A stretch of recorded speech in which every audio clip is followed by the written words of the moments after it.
ہمت بھی ہے اور وہ ظاہر ایک بہت مشکل کام کرتے ہیں. تو میں خواہش ہے کہ وہ اپنا کام سکسیزفلی اس کو کر سکیں اور پاکستان جو ہے وہ اس میں ایک مستحکم امن ہم لوگ جو ہے دیکھ سکیں. بڑی اچھی بات کی شہزاد آپ نے. اصفر اسی کو میں آپ سے کامنٹ لینا چاہوں گی کہ جب تک لا اینڈ آرڈر کی سچویشن نہیں ہوتی تب تک آپ کے ملک میں ترقی پاسبل ہی نہیں ہوتی ہے.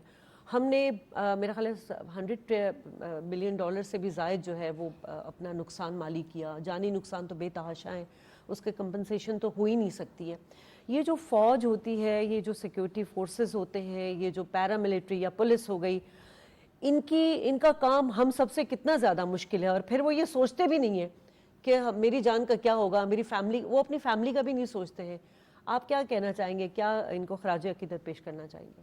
بہت ہی ضروری ہے, جیسے شہزاد کہہ رہے تھے, معیشت کے لیے بھی اور ملک کے لیے بھی امن و امان. اور میرے خیال سے جتنی قربانی ہماری افواج نے دی ہے, ہماری پولیس نے دی ہے, پاکستان میں ظاہر ہے بدامنی رہی ہے, تو اس کی جو فرنٹ لائن میں جن شعبے کے لوگوں نے آ کے اپنا کردار ادا کیا ہے, ہمیں انہیں خراج تحسین بھی پیش کرنا چاہیے.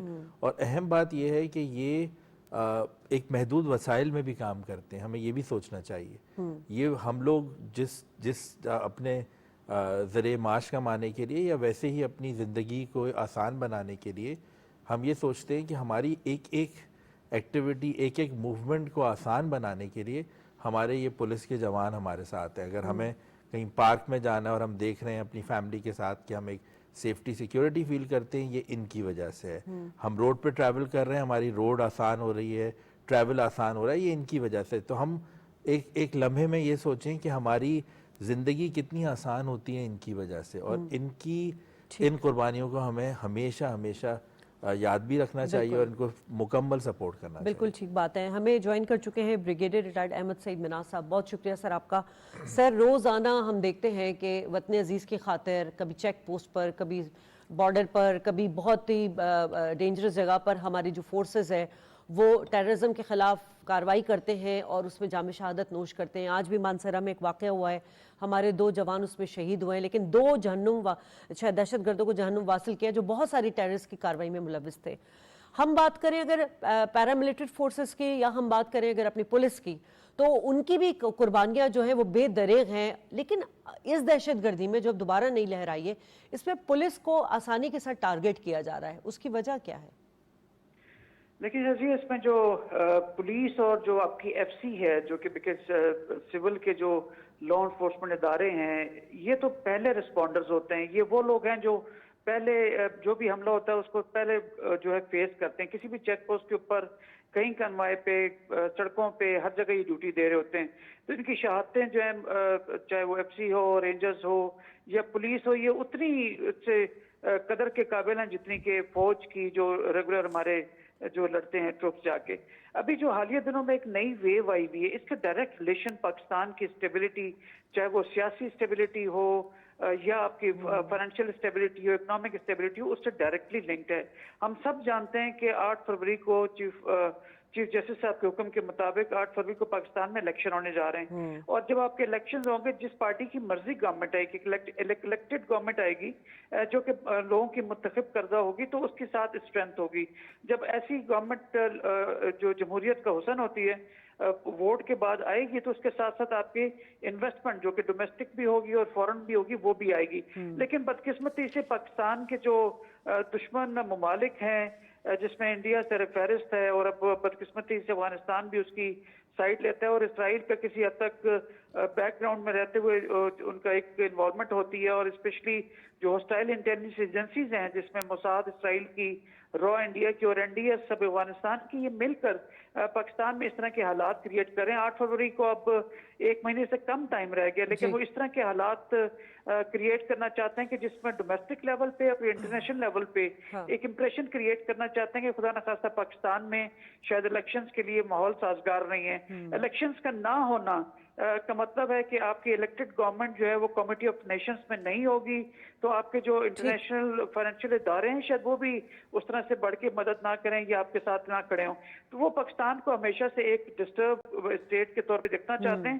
لیکن ہمارے لا انفورسمنٹ ایجنسیز جس میں آرمی، ایف سی، رینجرز اور ماشاءاللہ پولیس کے جوان وہ ہم وقت تیار ہیں کہ کسی صورت جو ہے وہ امن امان کو خراب نہیں ہونے دیں گے. یہ جب سے الیکشن کی ڈیٹ اناؤنس ہوئی اس کے بعد یہ سب چیزیں ایسے ہوتی چلی جا رہی ہیں. لیکن قوم بھی ریزیلینٹ ہے، موٹیویٹڈ ہے، اور آرم فورسز بھی موٹیویٹڈ ہیں. اچھا، یہ موٹیویٹڈ تو ہیں سر، لیکن آپ اس کو کس طرح دیکھ رہے ہیں کہ آج کیونکہ آرمی چیف صاحب تو شہداء کے لیے ہمیشہ بات بھی کرتے ہیں اور کچھ اس طرح کے ایونٹس کا انعقاد کیا جاتا ہے تاکہ ان کے لواحقین کو جو ہے وہ یہ احساس نہ ہو کہ وہ تنہا ہے. یہ بڑی اچھی بات ہے. اور اسی سلسلے میں آج care taker prime minister Peshawar جو ان کا وزٹ ہوا اور انہوں نے جو پولیس دربار ہے اس سے خطاب کیا اور بڑا لائٹر نوٹ پہ بات بھی کی. اہم سوال یہ ہے کہ اس سے ان کے مورال تو بلند ہوں گے، لیکن جو حفاظتی اقدامات ہیں دہشت گردی کے حملے سے بچنے کے لیے، کیا اس کو نئے سرے سے تجویز دینے کی بھی ضرورت ہے آپ؟ جی دیکھیں، نئے جدت تو ہمیشہ سے لانی ہوگی، کیونکہ جب بھی ٹیررسٹ اٹیک کرتے ہیں وہ ایک نئی چیز لے کر آتے ہیں کہ جو کہ ہم اگر پریکٹس کرتے ہیں تو وہ سے الگ سے ہٹ کے کام کرتے ہیں. گوریلا وارفیئر ہمیشہ سے ڈیفیکلٹ رہی ہے. اسی سلسلے میں جو ہمارے انور الحق کاکڑ صاحب ہیں یہ پولیس کی بڑی قدر کرتے ہیں، اور ابھی اب سے کوئی 2-3 ہفتے پہلے یہ نیشنل پولیس اکیڈمی کے افسران سے بھی ملاقات کی، ان کو موٹیویٹ کیا. اسی طرح سے آج کے پی کے میں جا کے انہوں نے پولیس لائنز میں پولیس کے لوگوں سے ملاقات کی. اور اسپیشلی وہ ایک صفت غیور صاحب ایک ہوتے تھے ڈی آئی جی جو کوئٹہ میں شہید ہوئے تھے، ان کے بڑے یہ پرسنل دوست نہیں ہے تو پولیس والوں کو بڑے قریب سے جانتے ہیں. تو جہاں پہ فوج کی اور ایف سی کی بہت زیادہ پذیرائی ہوتی ہے ان کی جانیں کی قربانی دینے کے حساب سے، تو کاکڑ صاحب پولیس کو ہی بہت اعلیٰ درجے پہ فائز کرتے ہیں، جو کہ انتہائی اچھی بات ہے. پولیس وہ ہے کہ جن کے پاس اس طرح کے ریسورسز نہیں ہیں لیکن وہ ہم وقت اپنی جانیں دے رہے ہوتے ہیں. ابھی بھی جو پچھلے 1 ماہ کے اندر کم از کم کوئی 30 سے 40 جوانوں نے شہید جو ہے انہوں نے شہادت کا رتبہ حاصل کیا ہے کے پی کے میں اور بلوچستان میں. تو یہ بہت اچھا قدم ہے کہ کاکڑ صاحب نے پولیس کے گھر میں جا کے ان کے جو پولیس لائنز میں جا کے ان کے لوگوں سے ملاقات کی، ان کی ہمت بندھائی. اور میں سمجھتا ہوں کہ پاکستانی پولیس وہ ویسے تھوڑا سا ان کو ایک ٹیگ لگا ہوتا ہے کوئی تھوڑا کرپشن کے لحاظ سے، لیکن اگر جب ڈیوٹی کے فرض کرنے دینے کی باری آتی ہے تو وہ کسی سے کم نہیں ہے، وہ اسی طرح سے ٹرینڈ ہے، اسی طرح سے موٹیویٹڈ ہیں. تو میں سمجھتا ہوں کہ پولیس کی بہت زیادہ ڈیوٹی ہے. سعید صاحب بہت اچھی بات آپ نے کی کہ ان کا ایک عزم ہی ہوتا ہے جو ایک شہادت کا جذبہ جو پیدا ہوتا ہے اور بے درگ ملک کے لیے انسان اپنی جان دینے کو بھی قربان ہوتا ہے. اصل مسئلہ یہ کہ ہمارے جو ادارے ہیں اداروں میں بہت ساری ڈیولپمنٹ ہونے کی ضرورت ہے، سسٹم کو ٹھیک کرنے کی ضرورت ہے. پولیس اگر ادارے کی بات کریں تو بہت ساری چیزیں ابھی کام وہاں پہ باقی ہے. ایک تو رجسٹرڈ پر چل رہے ہیں، بجٹ ہونے کے باوجود اداروں میں ٹیکنالوجی کا فقدان ہے. میں ٹیکنالوجی پہ اس لیے آ گئی ہوں کیونکہ آج بیسکلی ہمارا پروگرام جو ہے اسی کے اوپر ہے کہ آج اسلام آباد میں بھی جو ایک ایونٹ ہوا ہے ٹیکنالوجی کے حوالے سے، کراچی میں بھی بہت بڑا ایونٹ ہوا ہے. تو پولیس کے اداروں میں ٹیکنالوجی کتنا امپورٹنٹ رول ادا کرے گا؟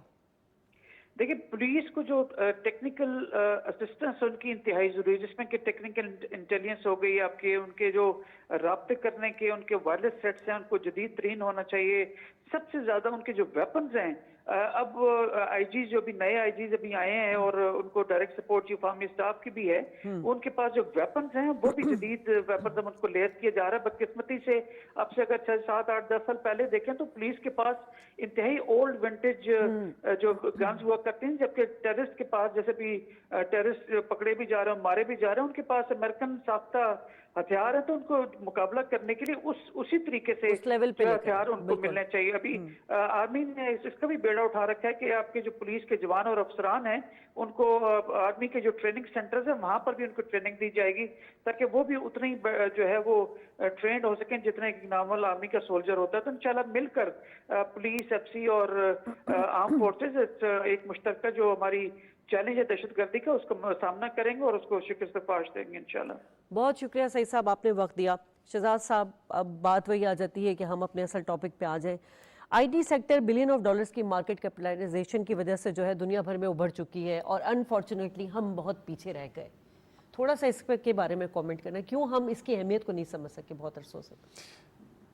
دیکھیں، یہ سوال بار بار آتا ہے کہ ہمارا جو ہمسایہ ملک ہے اس میں 150 ارب سے زیادہ کی آئی ٹی ایکسپورٹ ہے اور ہمارا سائز جو ہے وہ $2.5 بلین پر ہے ابھی فارمل ڈاکومنٹڈ ایکسپورٹ کا، جبکہ ہمارا جو فرق ہے آبادی میں وہ 1:6 کا ریشو ہے.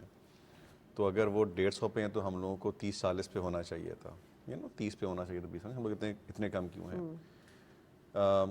اس کے ریزنس تو بہت سارے ہیں اور وقت لگے گا، لیکن میں اگر سمرائز کر کے آپ کو بتاؤں تو اس کے لیے جو فاؤنڈیشن لیئر ہے وہ آپ کا ایجوکیشن ہے. بہت شروع میں بہت میسو قسم کی انویسٹمنٹ ان ملکوں میں ہوئی جہاں آپ کو سکسیس نظر آ رہی ہے، وہ ان کی ایجوکیشن پہ انہوں نے انویسٹمنٹ کی.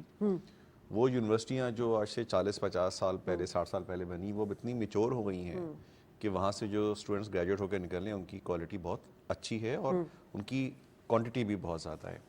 تو ایک تو ہمارا یہ والا ابھی تک ہمارا ہینڈی کیپ ہے کہ ہمارے پاس ابھی ہمارا جو ایجوکیشن کا جو سسٹم ہے وہ اتنے نہ کوانٹٹی میں اور نہ کوالٹی میں اتنے گریجویٹس نہیں پروڈیوس کر پا رہا جتنا آئی ٹی سیکٹر کو ضرورت ہے.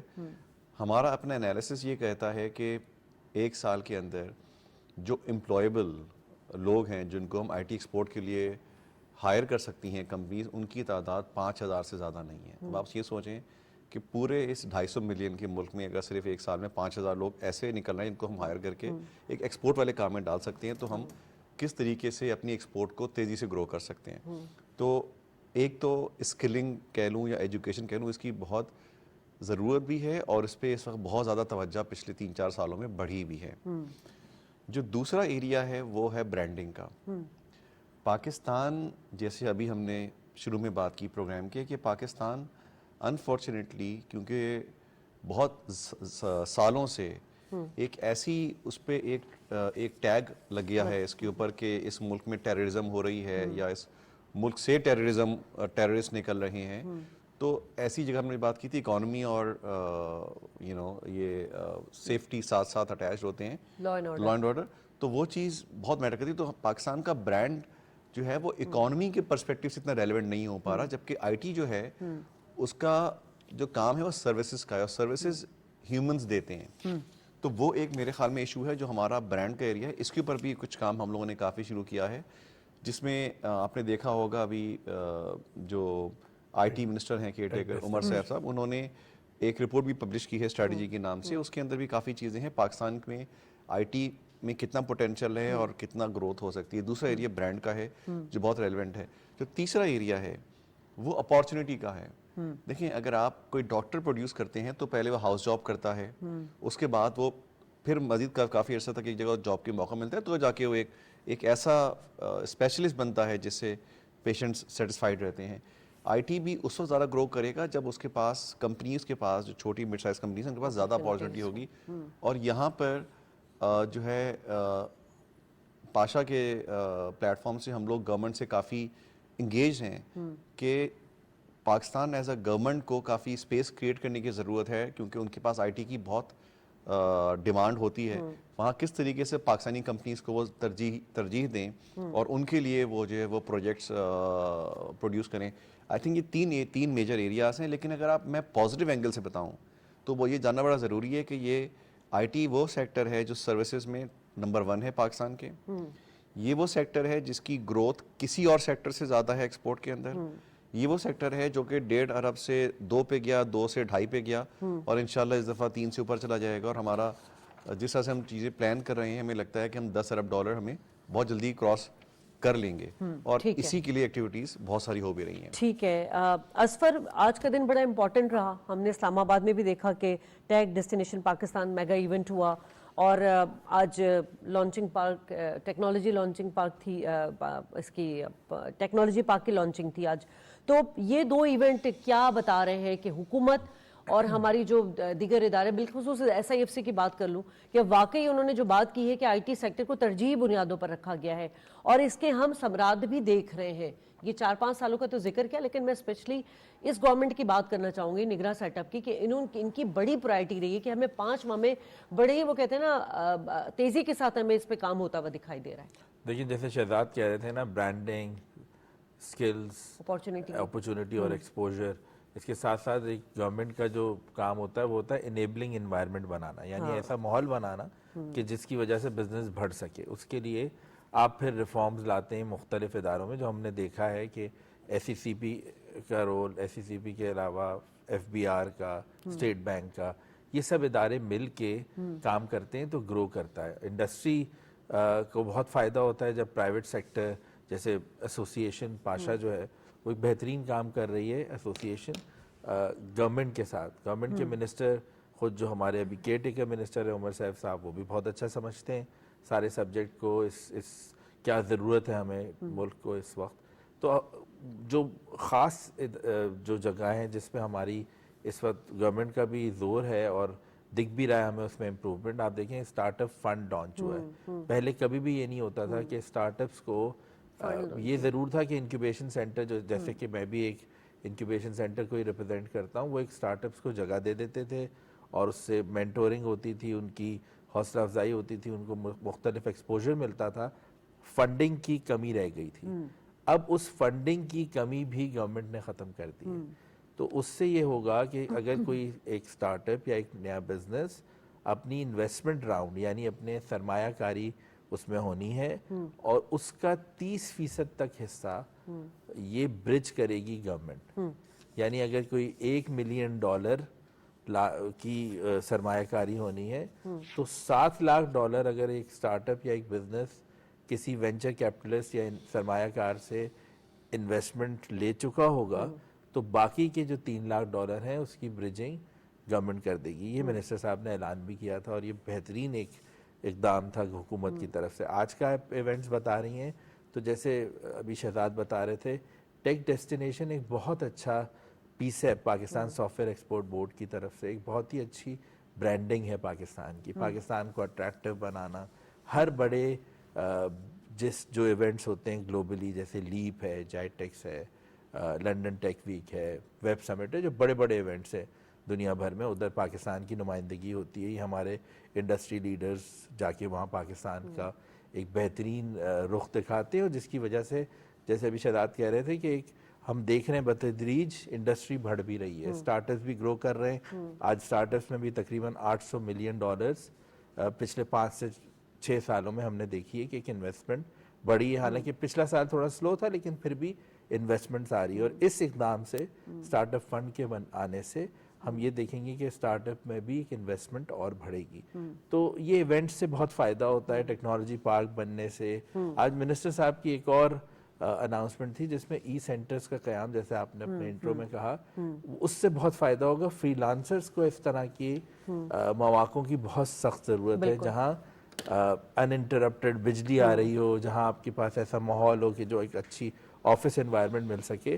تو جو ہمارا ہدف ہے، پہلا ہدف 5 بلین کہیں ہم یا $10 بلین تک کی ایکسپورٹس کہیں، وہ انشاءاللہ ان سارے اقدام سے پورا ہو سکتا ہے. ٹھیک ہے، بڑی امپورٹنٹ بات کی اور مزید بات کریں گے کہ یہ جو 10,000 ای روزگار سینٹر کا قیام کا اعلان کیا گیا ہے، اس سے کتنے افراد مستفید ہو سکیں گے. دوسرا، ہمارے ملک میں جو 68% یوتھ کی ہم بات کرتے ہیں اور کہتے ہیں بڑی بلیسنگ ہے یہ ہمارے لیے، ان کو ہم کس طرح یوٹیلائز کریں گے، ان کے سکلز پر کس طرح کام کرنا چاہیے اور کیا کیا سہولیات اور حکومتی اقدامات ہونے چاہیے، اس پہ بات کریں گے اس بریک کے بعد.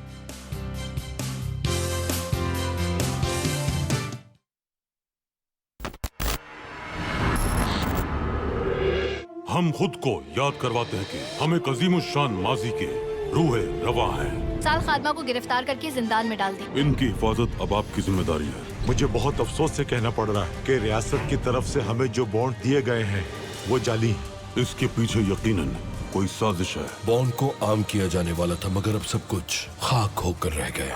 ریاست کی ساکھ اس کے لیے بہت معنی رکھتی ہے. تو پھر ہمیں خطرہ مول لینا ہوگا. خانقاہ سے نقشے حاصل کرنے کے بعد میں تم دونوں کو مار ڈالوں گا. لیکن نقشے حاصل کرنے کے لیے تمہیں ہم دونوں کی ضرورت ہوگی. فوراً گرفتار کر لو ان کو. آپ غلط کر رہے ہیں. اسے اس کا حساب دینا ہوگا. اگر جناب کسل رہا نہ ہو سکے تو ہمارا سارا منصوبہ تباہ ہو جائے گا. سلطان کو مات دینے کے لیے کچھ بھی کر سکتا ہوں میں. یہ تو اشرف عزیز ہے. اب بھی کوئی غدار ہمارے اندر موجود ہے.